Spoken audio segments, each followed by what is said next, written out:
Hello, ladies and gentlemen. Thank you for hitting that play button for another episode of the Hetty Coleman Show. And I am excited to be able to sit down with Miss Alane Zannotti today. And as you know, I like to get people to share their stories because I believe that we learn from them, we're inspired by them, and we connect, which leads to community. And I say community wins. And so we're going to jump right into this. I have Alane here with me today. Alane, thank you so much for being with us. I am thrilled that you asked me. Yeah. I'm thrilled that you said yes and had time. Yes. yes. Yeah, so tell us a little bit for the people who don't know you out there. Tell us a little bit about your story and who you are and what you do. Okay. Well, Hetty, you and I got to know each other, and the Guthrie community got to know me working as for Meridian Technology Center. Mm-hmm. And Guthrie is part of our district, and my role with Meridian is to be active and present in the district Meridian serves, and we serve 10 sending schools, so I am active in the chambers and doing all that sort of thing. So just getting to know the community and then finding out what the community needs are and making sure that Meridian is in there to do their training and things that we need to do to help support that community. Yeah. So when someone asks you, because you wear so many hats, what do you say you do? Because you do more than just Meridian. Yes. You know, there are times when someone will come up to me and say, Alane, it's so good to see you, and I have to think, how do I know you? And that sounds terrible, but you're right. I think for many of us who do wear many hats, you have to think, where do I know you? I do wear my Meridian Technology Center hat. So that's why I'm present in Guthrie. In Stillwater, I wear a hat as a former business owner. I opened a wine bar, Zannotti's Wine Bar, 11 years ago this summer. Wow. Hard to believe. It's still going strong. I don't own it anymore, but that's still going strong. I also serve on City Council, have the wonderful privilege to serve our community in that way. And then also just serving on boards and organizations that I believe in that will help better Stillwater. And so yes, many hats, and love every hat I wear. Now you grew up in Stillwater. I did. So I grew up in Guthrie. Okay. We're not too far from one another. Right. Stillwater has grown like crazy, I feel like, since when I was in school to now. Absolutely. I'm amazed. It grew when I was there. I moved there in 1977. I was 7 years old. But as I moved away when I grew up and came back in 2005, and I'm amazed just in the growth of it happening just since I've moved back. And I credit that to the growth of the university, Oklahoma State University being there. And then I also attribute it to the city leaders before me and presently that are trying to think of ways to help Stillwater grow and become a community that supports and is in partnership with Oklahoma State University, as well as manufacturing and other things that will help keep Stillwater continuing to thrive. We don't want to be in Edmond, we don't want to be in Oklahoma City, just as Guthrie doesn't want to be those either. Yeah. You're trying to find your niche and find what it is that makes each community unique and special. For sure. And so I credit the growth with that. Okay, I want to ask you this, and hopefully I won't lose this other question I want to ask you. But so the first question that just came to mind was talking about being unique. You're in and out of many towns. So could you speak to what does that look like? What have you learned that allows for these different towns to be unique and successful? What are some key things that you say, man, for towns to be, our communities to be successful, it's this? You know, I think as I've learned through, and I think it probably for personal too, I've seen what I do with Meridian and just what I'm doing with Stillwater. I think each town has its own unique story. And I think that the more that each town owns its own story and understands why it came to be, and the history behind it, then it allows them to think about some forward ways to move towards the future. And you elect your officials that way, hopefully, and you invite business to come in there that will help support what it is that town is unique for. The other part of it too is I think you want to have people come back. I mean, what I love about Stillwater and what you're finding in Guthrie is more and more now people are understanding that it's okay to leave your hometown, but there's a lot of us coming back to our hometown, and it's that quality of life. And quality of life means less congestion of traffic, less busyness, more connections with people, being able to ride your bike somewhere or walk somewhere, safety. And so I think quality of life is a huge thing, and that's what I love about being back in Oklahoma and being in the different communities that I am in. You mentioned having been an entrepreneur, owning the wine bar. What do you think has allowed for that to sustain after you're gone? Because you opened it from the ground up. We did. It was, and it's kind of a running joke in my family because I was not a wine connoisseur by any sense of the means. But when you move back to your hometown, which is a college town, in your 30s and you realize you don't want to be in the same college entities that the college students are in. That's kind of how the wine bar started. We did start from ground up. I think what has happened over time and allowed it to be successful in 11 years, next week, 11 years, is I think we realized we took it to a point where we could take it. And the next step was for someone else to take it over. And I think that the certain circumstances in my life made that happen and made me realize that I needed to kind of change roles and let it go. And I think that probably was a good thing, because the owners who own it now have taken and expanded the menu and done some things that I couldn't do because I never had the opportunity or just didn't have the resources, and they do. And so I think that's part of hopefully continuing the successful businesses that continue to go on. That's good. And so, you entrepreneur, Meridian Tech, council person. What is a council for everybody watching or listening? I don't know if everybody truly knows what a council person does. What do y'all do in our communities? I've learned that. If someone would have told me, 6 years ago that I'd be serving on city council, I would have said, you are thinking of something else, because that is not me. The role of city council, at least it is in Stillwater, and I think for most, and probably the same as Guthrie, is to help set and guide policy for your city. The way that it's set up in Stillwater is that the city council is responsible for hiring 3 people in the city, and that's the city manager, the city judge, and the city attorney. Those are the 3 entities that we're responsible for. And then we help set policy to help figure out zoning, help figure out development within the city, help make sure that the ordinances and policies that guide the city and the city charter are successful. So we're not up there telling people how to run transportation or how to do that.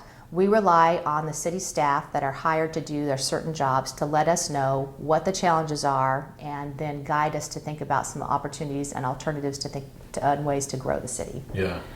What I love about it is how little I knew about city government. I'm embarrassed to say how little I knew about city government.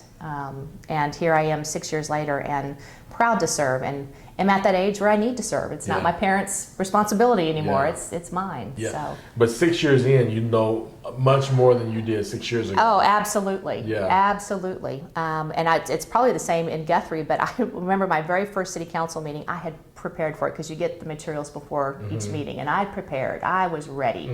We got done with that city council meeting. I felt pretty good. I think made a motion, and I was just really proud of myself. We finished that meeting, and we're getting ready to, I'm about to step down from the horseshoe, and I suddenly realized there's 2 other meetings we're responsible for as a city councilor. It's the economic development side of it and the Stillwater Utilities Authority. I did not know that. Yeah. So like I said, it's a humbling experience, but you got to admit your mistakes, and I don't leave the meetings now, or trying to leave the meetings early. I know what I'm responsible for now. You stay around. I stay around. And finish. Did somebody catch you? Was like, Alane, no, you haven't. Well, I actually caught myself, because I was starting to move away and realized no one else was moving, and then suddenly I realized there's more agendas on this, and I just calmly. I'm sure if I went back and looked at that video, since I know it, I don't think anyone actually knew that had happened, but I could certainly see them myself. So yeah.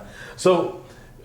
Thinking about your role that you have now, you probably learned so much more about your community than you ever thought that you would know. And then you probably learned about city government, like you said, in the last 6 years. What are some key resources to make a town or city thrive and successful?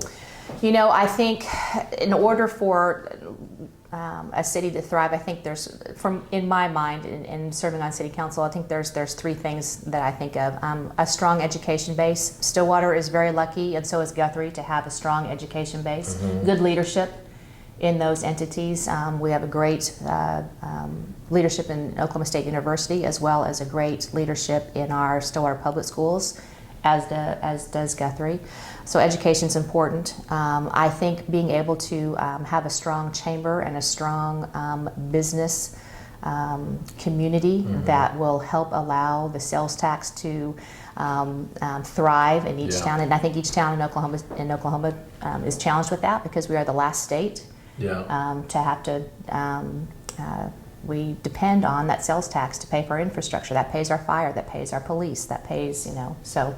Now, when you say we're the last state, we are. What do the other states do? The other states do things through ad valorem taxes. Okay. They have some other tax bases they do, but Oklahoma is the last state to solely rely on sales tax. Why so is when that? people say shop local, that's why we say shop Yeah, local, to do that. Yeah. I don't know. That's a very good question. Okay. We just are not the state. It's not something for each city to decide. It has to be a state decision. Okay. So it's not something that Guthrie could suddenly decide or Stillwater could suddenly decide. We want to go ahead and not depend on that. Yeah. Sales tax are so important. Oh, they are. Absolutely. Do people get that in Stillwater, you feel like, or is there still some of that?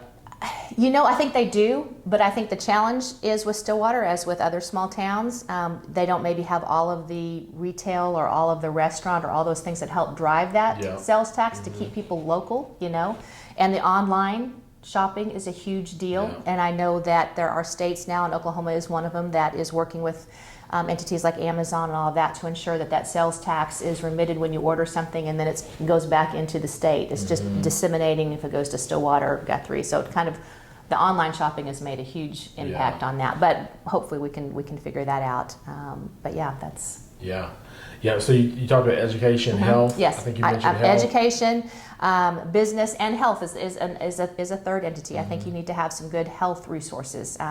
We are fortunate that we are aging and not and progressing well with age, and so I think we need to have those resources in place for all ages. And Guthrie has done very well with that, as far as Mercy coming in and expanding that, and Stillwater has done the same thing.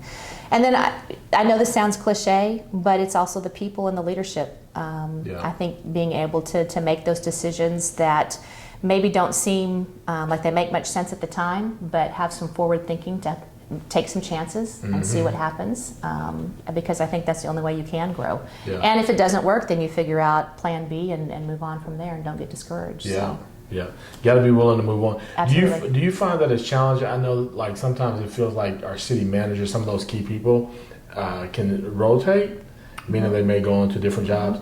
How have you all, and you all may not have had as much of this as Guthrie has, how do you all make sure to maintain the vision that was in place for the past city manager? It seems like whenever you change those leadership roles, it's like starting all the way over. Do y'all experience that, or have y'all?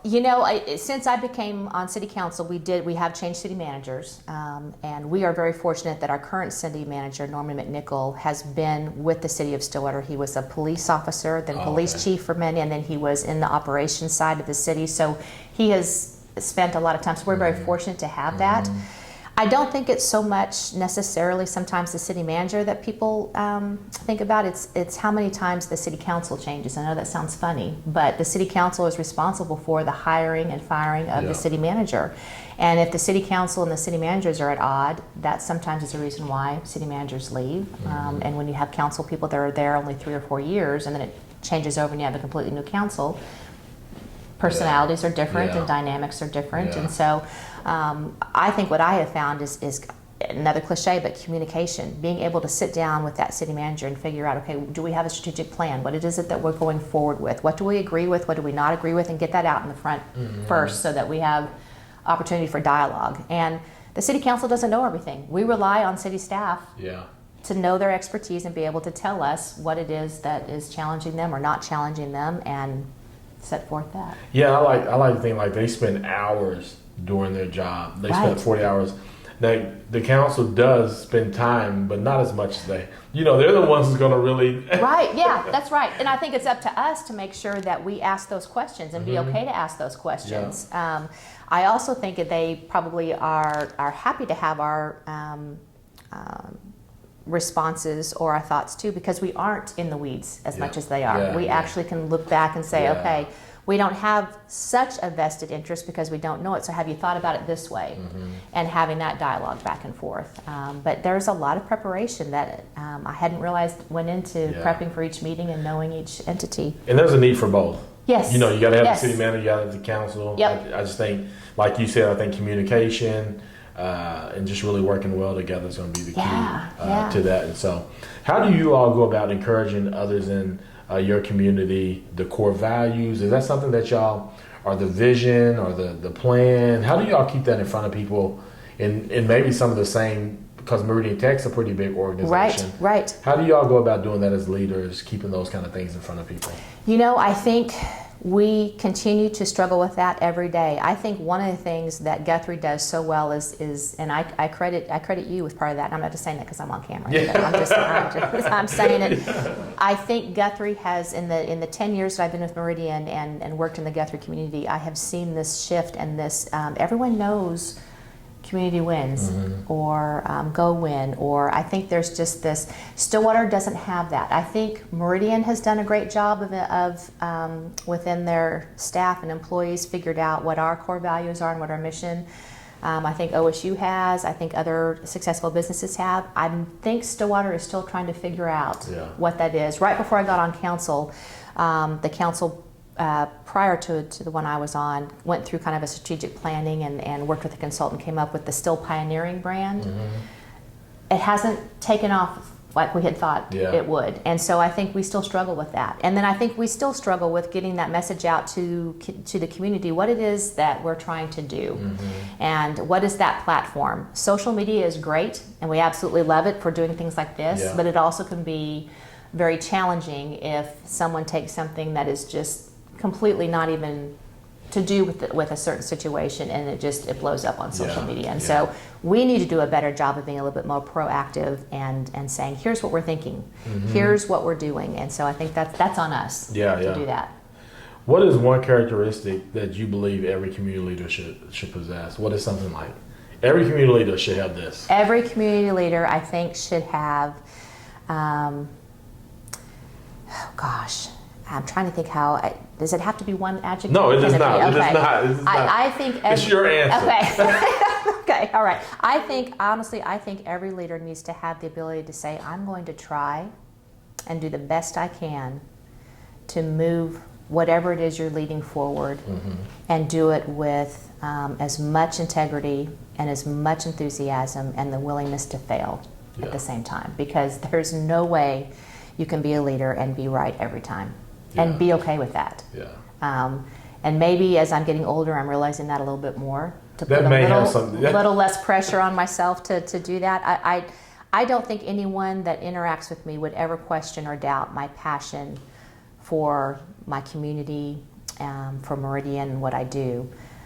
Or for OSU. Or for OSU, exactly. But I do think, I do hope they know that I do it with, if I make a mistake, I'll be the first to say, ooh, I need to own that. And then work to think how to rectify it or move forward or plan B or whatever. Yeah, that's good. So having this ability to be able to say, I'm wrong. Yes. And not always feel like my way is the right way. I think there has been, I think any political climate right now, but I think as we look at the state and especially at the national level, I think there's such a level of distrust for our political leaders that it makes me very grateful that I'm just at a local level. And I think at a local level, you have so much more impact on what it is that you're doing. And because you see the people more face to face than you do when you're at the state and national level. And so to me, it's very important to make sure that I look people in the eye and have a conversation with them and have, address their concerns or listen to them. And I think that's very important. What is the biggest challenge facing leaders today? You kind of just hit on that political. I think there's a level of distrust for anyone who is in an office position, whether it be at the local level, state, or at the national level. And I don't know the answer to how we change that, except that I think it's just, one person does make a difference. If you are that one elected person in that office, do your best to communicate what it is you're trying to do, listen to those of you who have elected you to that position, and try not to always be on the defensive and always right. Yeah, no, that's good. Now, whenever you ran for office, you didn't have to run this last time for your seat. You ran unopposed? I have been fortunate, knock on wood, that I have not. The first time I got on council, I was actually appointed. And I think Guthrie does this the same way. They had an election for mayor, and the person who was elected mayor, Gina Noble, was already serving on city council. So her seat became vacant when she became mayor. So she only had, I think it was 8 or 9 months left of her appointment. And so rather than run another election and only have 8 months left, the council appoints someone, and that's when I thought, I'm going to try this, because for 8 months I can do anything. If I just totally bomb at it, then I don't have to run, and someone else can, or I'll love it and I'll run. I'll run again. So I finished off for eight months, and was very fortunate that when I filed, no one ran against me. So I completed 3 years at that. And then this last December, same thing. My term was up, and filed, and no one ran against me. So I have not. That is a sign that you've been doing well. Well, yeah, maybe just that I don't know. Or are you the only crazy one to run? That might be it. That might I'm be it. not running. Like, are you crazy? I think that speaks to you doing well, because typically if somebody's bombing, people will find somebody to get in there and run against. Well, and maybe that's my way of maybe knowing that the community knows that I'm there because I really have a passion for it. Stillwater's council right now is very fortunate in that there are 3 of us on council that grew up in Stillwater, moved away, and came back. Oh wow, yeah. And so to me, that's really cool that we've had an opportunity to see how it was when we were each growing up, move away and experience another city or town and how things are done, and then have moved back and have the passion to serve and say, you know what, we want to make our community better. Yeah. No, that's really good. Yeah. That's really cool. I don't know if we have that on ours right now. James Long grew up here. I'm not sure everybody on there would. Yeah, that's super cool. Yeah, and we're even. It's 3 women and 3 men. Wow. And then the mayor. And the mayor. Well, mayor's considered one of that. There's 5 of us, and then the city manager's a male. So. Okay. Yeah. Nice. Yeah. Where do the great ideas come from in your community, or in your organizations? Where do you find that most of our great ideas come from where? I think with my experience, great ideas sometimes come when you're trying not so hard to come up with great ideas. Because if you're trying really, really hard, sometimes it's just a forced thing, but sometimes you're doing something and all of a sudden it's like, hey, have we thought about doing it this way? And then it just snowballs and becomes this domino effect. So I think great ideas come from that. I also think great ideas come from just sitting around and having conversations with people about what if. Yeah. What if we could do this? Because to me, a great idea doesn't have all the answers, doesn't have all the ways you're going to get it done, but a great idea is just something that gets everybody fired up. Yeah. And then the people that have the skill set to help make that idea happen, it just happens. Yeah. No, I get that. I like that. I think to me, that's a great idea. Just sitting around, conversating and because if you said to me, we're going to sit down in this chair, Alane, we're going to come up with a great idea, we'd be sitting here for a heck of a long time. Now, we'd have some probably good dialogue, but I think sometimes great ideas just come from being able to not have that pressure of doing that, but just saying, what if we did it this way? What's the last great idea you like, man, that was a great idea? I'll tell you one that I thought was a great idea for Stillwater is the airline. Yes. That was who came up with that? We had airline service back when I was very little, and it just did not. It just the cost of it, and back in the 70s, it wasn't as prevalent for us to fly. Now, do you as remember much. that, or somebody told you that? Someone really had to tell me. I don't remember. That's terrible to say, but I don't remember that. Because you feel like unless you were flying a lot. Exactly. Yes. I think what helped was the Oklahoma State University, the city of Stillwater, and some other entities have had some great communication and some partnerships and connections, and worked together to bring that to fruition. It was not one person. It really was all of those entities working together and putting time and dollars towards that. It also was the perfect timing because Stillwater has become this hub for not only American Airlines to be a part of, but I didn't realize all of the different types of commercial things that go in and out. We have Oklahoma State University has an aerospace department. So we have people that are learning to fly there all the time. We have donors that come in.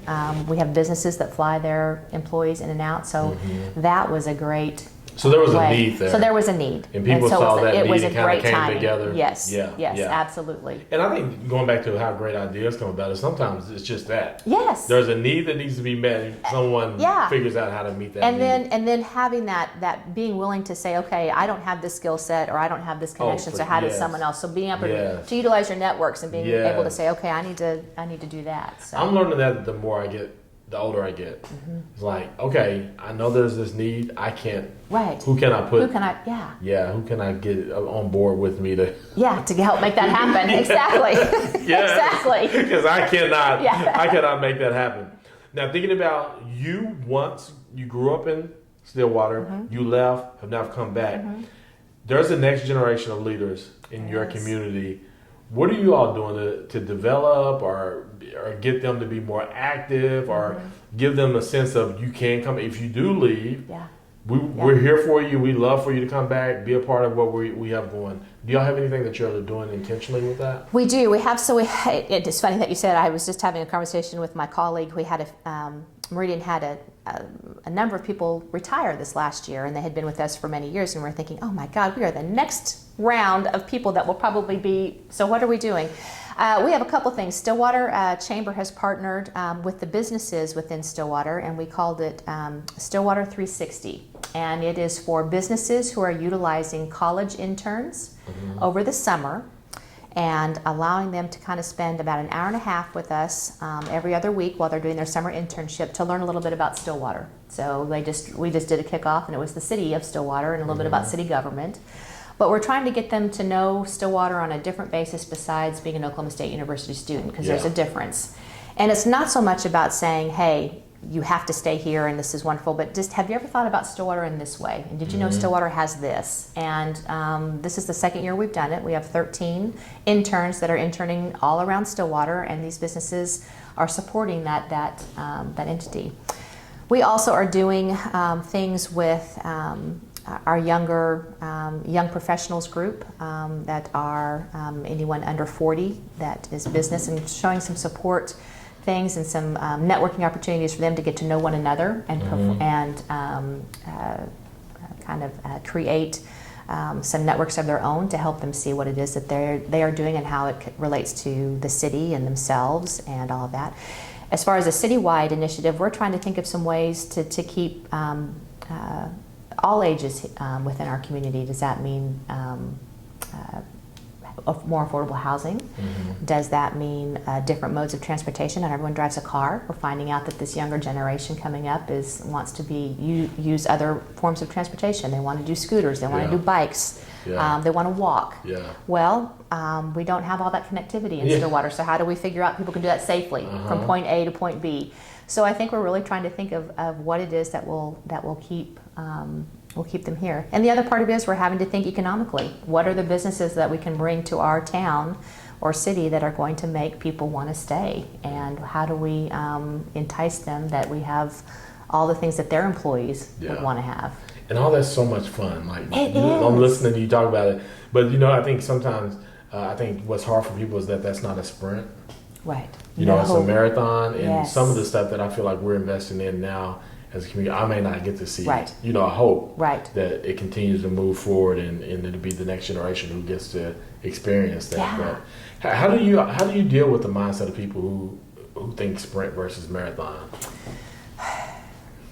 It's funny that you asked me that, Hetty. I don't really get a lot of that immediate, the sprint versus marathon. I think our biggest challenge is people saying, why do we need to think about that? That's not, I don't have to worry about that. That's not really my responsibility. So that's more of kind of what I deal with. But if I did have someone who was thinking more sprint or marathon, there are a few things that you can point out that, this would be a sprint. Yeah. A sprint would be doing something like we're doing with the interns. Yeah. That's just planting the seed. That's an immediate.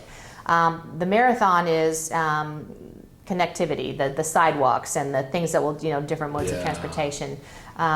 So that's kind of where that being is. able to break down the sprints versus the marathons can help people be able to like, oh, okay. Because the sprint kind of gives them something quick. They'll be like, oh, okay, good. You are working on that. We have had success with that. Yeah, as opposed to we keep hearing this every year and it's not. Exactly. We're not going anywhere with this. Transportation. So you all have Lime. Do y'all have Lime, the scooters? We do. So is that is that solely for the university, or is that Stillwater wide? Well, the university actually has the contract now with Lime. They have the city of Stillwater does not at this point, but they can utilize it anywhere within the city of Stillwater, if that makes sense. Yeah. Special parking and docking for Lime there at Oklahoma State. How has has it been a big fuss? Like, has it worked out well? You know, I go to this different community cities that I'm like, this looks like a mess, but I love it. Yeah, You know? Lime has been very, that was the third entity to come in. We had two other entities that came in prior to that and just dropped their scooters down within our town, and all of a sudden we had to figure out what are the ordinances on this? What are the rules? What are was it the best business practice for them? No. Was it something that we could do as a sprint? Absolutely, because all of a sudden we had to deal with it. It wasn't, well, we got to wait a little bit. It's, what do we do to ensure that the safety of the people that are utilizing the scooters, as well as the people that are not utilizing them, how do we work that out? And so that's been interesting. And OSU actually at some point said no scooters on campus. It was just too, there were so many of them, and there was just no rules as far as how to how to operate. No, don't run someone over. Don't take someone out. And so they actually said no for a while. Then Lime came in and actually said, hey, let's sit down and have a conversation about how we can actually, here's some specific parking spaces. You've got to make sure you put them there, or if you don't, you're going to be fined as the person who last used it. I mean, there just were some things put in place which has helped progress that. So, but for a while there, it was crazy. Yeah, for sure. Yeah. When I go to town, I'm like, oh my goodness, how do they do this? Yeah, well, and I haven't gone on one yet. There was at one point where all of us on city council were going to try and do it, but I was like, I would be the one that would just go through something or be. I'll have to try it sometime. Yeah, you should. They're fun. My wife, Bernie, and I did it when we went to Dallas, and we went everywhere on downtown. Yeah, well, I was going to say, it's a great, and it doesn't seem to matter the weather. People are like, oh, they're not going to use them in the winter, they're not going to use them in the winter. I've seen them. Yeah. If it gets you faster to that point, if that's your only mode of transportation, you're going to use it. Yes. They're going to use it. I try to walk most places here in Guthrie, and the challenge with that sometimes is if you're running close on time, like you need something to kind of zoom in. So the scooters help with that. So that's good. So relationships, how do you continue to deepen your personal relationships with your community as a leader? One-on-one and face-to-face. I am such a believer in, I was actually a very shy child, Eddie. Okay. I credit my parents when I was in 7th grade, when I could choose electives. My parents said, you will take speech. Because I literally, if you would have said hi to me in 6th grade, I would have looked down and probably maybe said hi to you back, but I was an extremely shy child. And so they had me enroll in speech, and they probably regret that now, looking back on that. But I think that's kind of the way that kind of began my ability to want to speak and interact and do some leadership positions and things like that. But I love connecting with people one-on-one and face-to-face. I am not much of a phone call. I'm not much of I'll text, but I really want to be able to see someone and have that conversation. You cannot, there's nothing that replaces seeing that person's face, hearing their tone, and being able to have that direct contact. And look them in the eyes. Do you have anything any tips for people out there that it could be some simple, I know meeting face to face. Is there anything else like handwritten notes? Do you do any of those kind of things? I am not as good as you at handwritten notes. But yes, I have found, and I've tried to do this since serving on city council and serving on boards, that when someone goes above and beyond or does a really good presentation at a city council meeting or at any other meeting I'm at, I try the next day or the day after to just write a simple note that says, thank you for taking the time and the effort to make my job easier based on the knowledge that you have. And so writing those thank you notes and saying that, I do that. I'm a firm believer in inviting someone for a cup of coffee or a glass of wine. Okay. And just saying, let's tell me what's going on with you. Yeah. Tell me what's going well or what's not going well, and how can we make that better or improve on, or just have that conversation. So for sure. That's good. What questions are you asking yourself lately? Lord, Hetty, I'm about to turn 50 in 2 days. I'm asking a lot of questions. Actually, and really, I kid about that, but really it is. When you enter, I don't know what it is, when you enter a new decade, all of a sudden your mind shift and your mind's, I think I'm kind of done trying to prove myself on a professional level. Yeah. I'm now trying to think, what do I need to do that's going to help my quality of life, the quality of life, the people that I care about, my community. And I know that sounds really cheesy, but maybe at this stage in my life, that's probably where I'm at. I'm finding myself reading more and more articles or things online or books about community and engagement and leadership, and that's very different from 10 years ago when I was still at that point of, all right, I've got to do this and make my job. I need to prove that I'm at this point where I'm capable of doing this, and now it's kind of shifting a little bit. Yeah.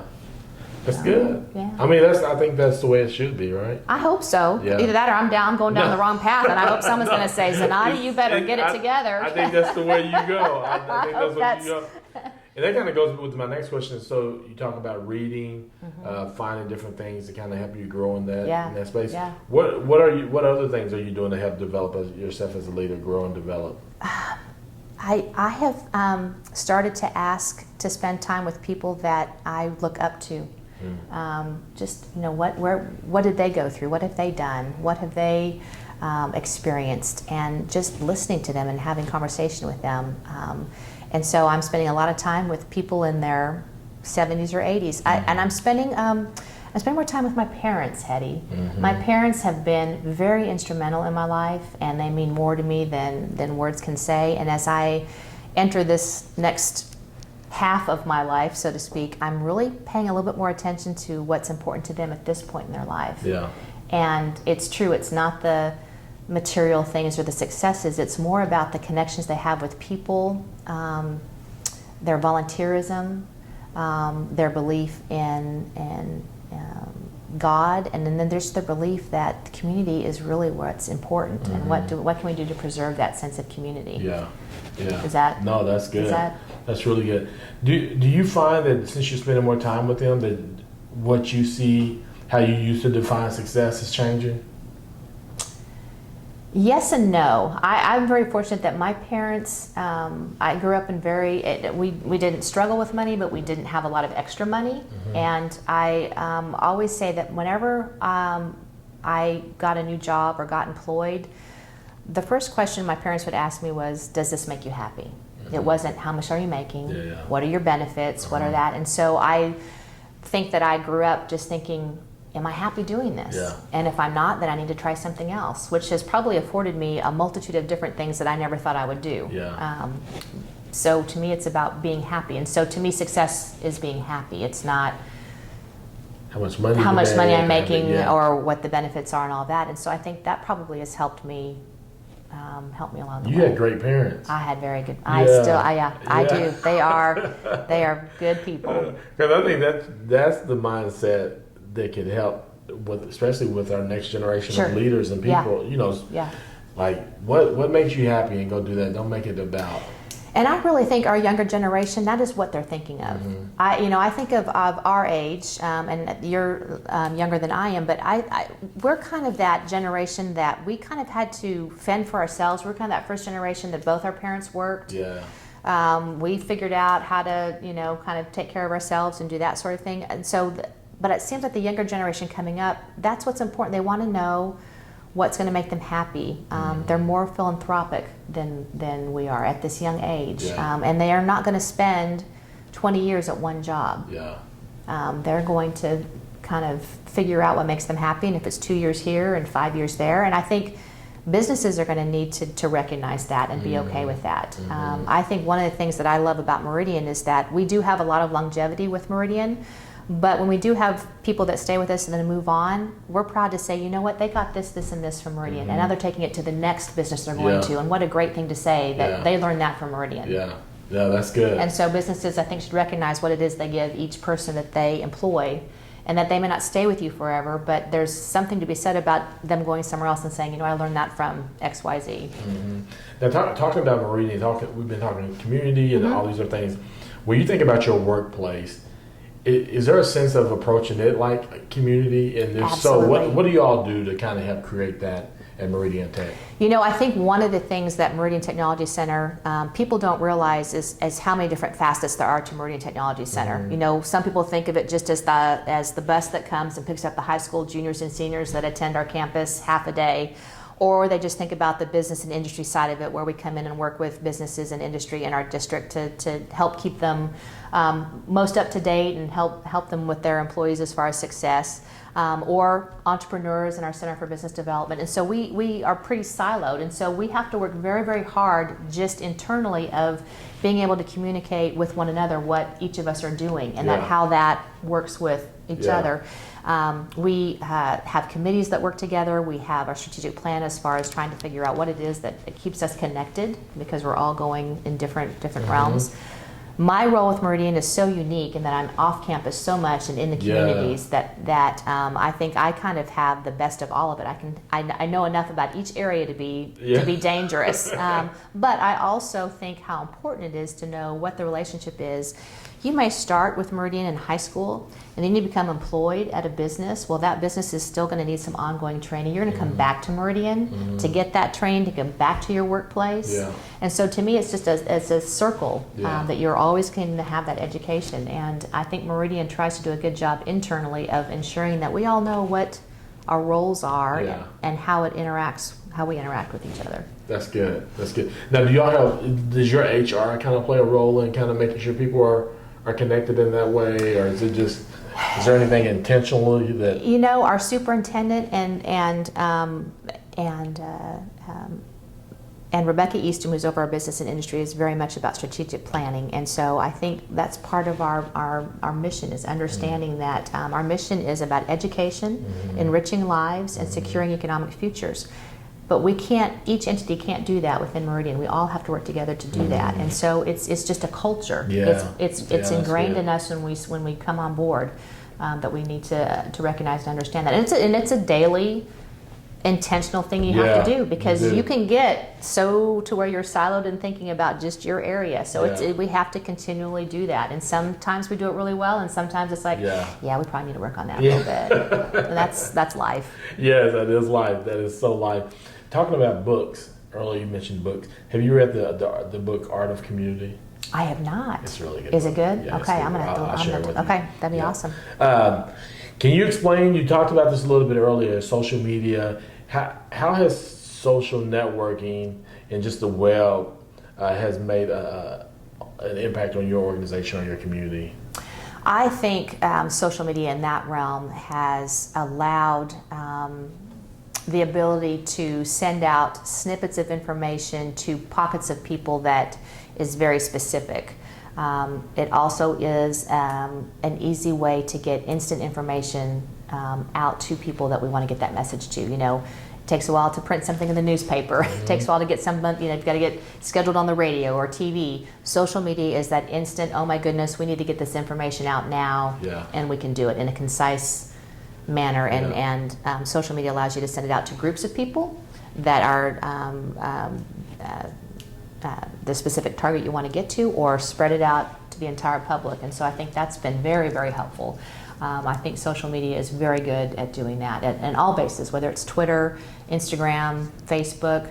I know there's other things too. And I know our marketing department at Meridian tries to think what is the best way to get the information out to the appropriate people that we need to get it out to. So it's definitely become a major piece to our communication. Yes, and then as soon as you get one down, then a new one comes up, or they change it, and you got to. I do not. I'm not envious of our marketing area at all. There's always new ones. That's exactly right. And you're like, I'm not going to bother that one, but that may be the next one, and you want to get on there early, and so it's not easy. It's not easy at all. Exactly. Can you mentioned your parents. Is there another person who has had a tremendous impact on you as a leader that you can think of, and or maybe a mentor, and why and how? Oh gosh, there has been a couple aside from my parents. Our superintendent, Doug Major, has been a huge mentor for me. He was my first. Meridian was my first job after I graduated from college, and I say job, I mean with benefits and everything. Yeah, so that's yeah. I call that my first real job. Yeah. And he was my first boss, and just his ability to be calm and lead people. I am just amazed over the years of watching him, and now as he's become superintendent, he's just been very vital in showing me some of the good attributes to have as a leader. Yeah. And so I definitely attribute a lot of why I am today to him. Another individual is someone I had in Washington, D.C. My first career was early childhood, and I believed in quality child care, and worked for a national organization called the National Association of the Education of Young Children. And my boss there, Kim Means, was someone who had such passion for the early childhood community and the importance of education and the importance of parents having that balance between being a parent and allowing their child to be away from them for a while, that I just was so inspired by the way that she just allowed things to kind of unfold, but then just because of her expertise was able to articulate her ideas. And she was the one who taught me to I talk very fast, and sometimes I talk as soon as I have a thought, but she's taught me to kind of sit back and think about something first, and then have a bigger impact on what you're able to articulate, because you've had time to kind of think and not just, Yeah, that's good. So, that's good. When you hear community wins, what does that mean to you? Your first thing that comes to my mind is Hetty Coleman, and it brings a smile to my face. Community wins. It isn't so much about the win part. It's the smile that it brings to every single person's face that says that, because to me it's connection with that community. It's being able to say, you know what, we win because we're connected and we are doing our best to try and make a community. That's good. So it's not the win part, but it just makes me smile just when I say it. Community wins. So. That's good. So you said this is kind of back because you talked about still pioneer. Still pioneering. Still pioneering. And see, you have to think about it. It doesn't roll off your tongue Still as easily. pioneering. Yeah. Is that a hashtag that y'all are using? It was a hashtag that was used for a while, and I don't see it very. I mean, we just don't. Like I said, we really need to work on that and think about what it is that is our. What is our hashtag? What is our, we don't have a community wins or something like that. Still pioneering isn't bad, but it just doesn't. We haven't made that a. Was that a city thing, or was that? It was the city had worked with a consultant to kind of figure out what that was going to look like, and like I said, that was before. How much did y'all pay them? Y'all Exactly. Well, you might. Well, when I said we make mistakes and we need to move. I mean, we might be calling you because that might be the next. I didn't know this was a job. I didn't know people were hiring people to come up with hashtags. I'm in the wrong field. You are in the wrong field. You could be a millionaire by now. Oh my goodness! No, I think it's just.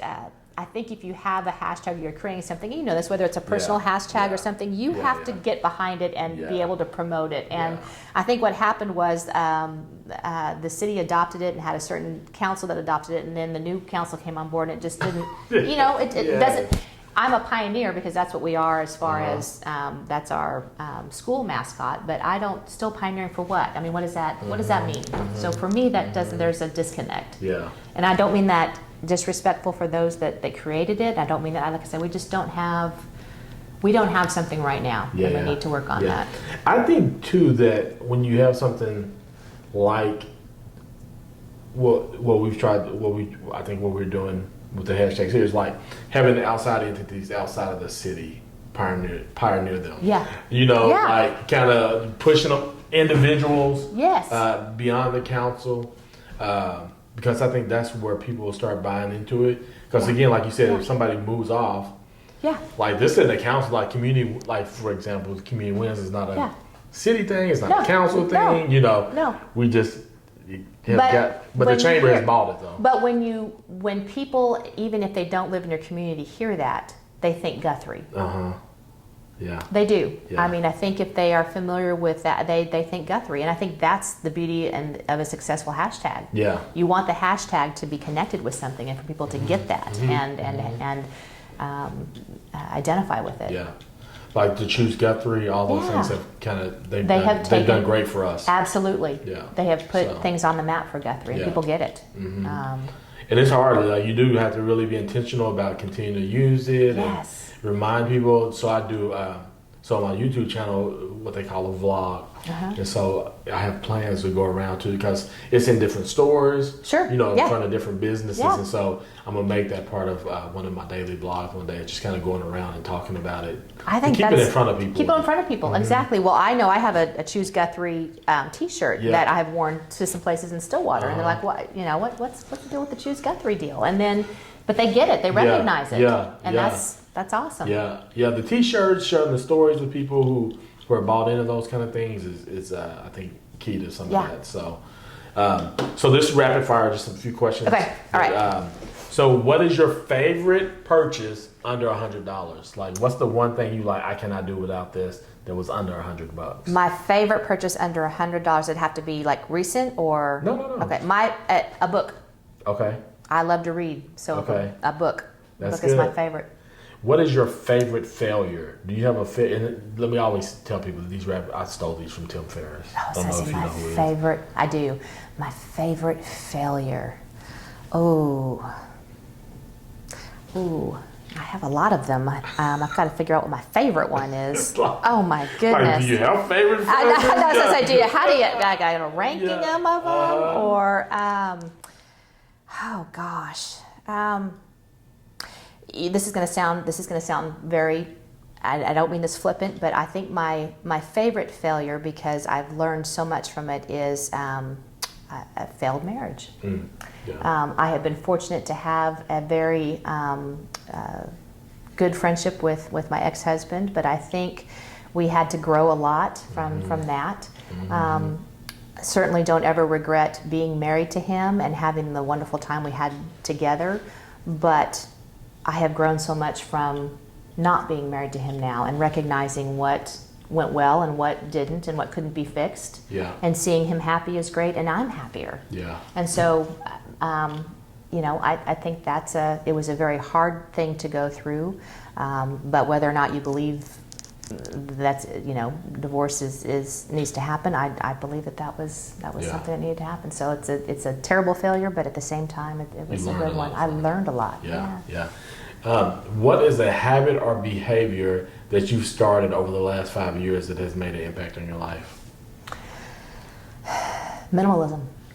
I have gone through, I watched this documentary on minimalism, and I have taken it to every aspect of my life, meaning not just the physical surroundings where I live, but what I purchase, how I purchase, living simpler. Yeah. It is amazing the amount of stress that has left me from being able to do that, and I'm on my 4th year of doing this now, wow. and so it's really been impactful. So that's been a big thing for me. So does that mean so I try to have only so many T-shirts? Yeah. I bought 3 packages of 12 hangers, so I have 36 hangers. I have 36 clothes hanging in my closet. So if I buy something new, you gotta remove and it has to be hung up. I have less than T-shirts was my thing too, because I was a runner. I am a runner. I'm not so much anymore, and so I had to get a run for every T-shirt. I make a T-shirt for every run, so I had a ton of T-shirts. I have 5 T-shirts now. Everything fits in the chest of drawers, and so That's awesome. it's been good. It's been good. That's good. If you had one social media post, and everybody on every social media platform could see it, so this is billions of people. There's billions of people on Facebook. Everybody's gonna see it. What is it gonna say? Always be kind. Always be kind. That's good. Yeah. I like that. Yeah. Do you practice kindness quite a bit? I hope I do. I tell you what, I hope I do. There are moments when no, probably not so much. I can't even imagine it. You're always so kind. But no, I do. It's that golden rule. do unto others as you would have them do unto you. And there are times when I'm sure I don't do the best that I can be, but I really do try my best to be as kind to people as I possibly can. Yeah, that's good. That's good. There's a saying, a quote, I'm probably going to butcher it, but it talks about always being kind because you never know. Always be kinder than necessary because you never know what the person is going through. Absolutely, you don't. You have no idea. I think there was I don't know if I saw it on Facebook or if it was a story somewhere about someone who was thinking about committing suicide, and was in a store or something, and another individual took the time to smile and say, "How are you doing today?" and all of that, and it was the simplest of gestures. Yeah. That kept that person from doing that. And I just think, wow, and it doesn't have to, I mean, that's not going to happen all the time, but you're right, you never know what other people are going through or dealing with. And sometimes just, I mean, Tracy said it in the chamber coffee the other day about how just smiling, just simply smiling was all they did, and how impactful that was on someone. So, no, it's good. It's good. And I think just having more of it. Actually, I have to give out my kindness award today. I don't have enough time, so I got to make a video for that. We'll see. We'll see. It may not happen. Let me see. I was gonna try to get a quote from this book that I'm reading that I was just telling you about that I really. And I'm a quote person. The Art of Community. Okay, I'm gonna remember that. I'm gonna send it to you because it's really good. But it just talks about community and not all. I just think it's got a lot of good highlights in it. So.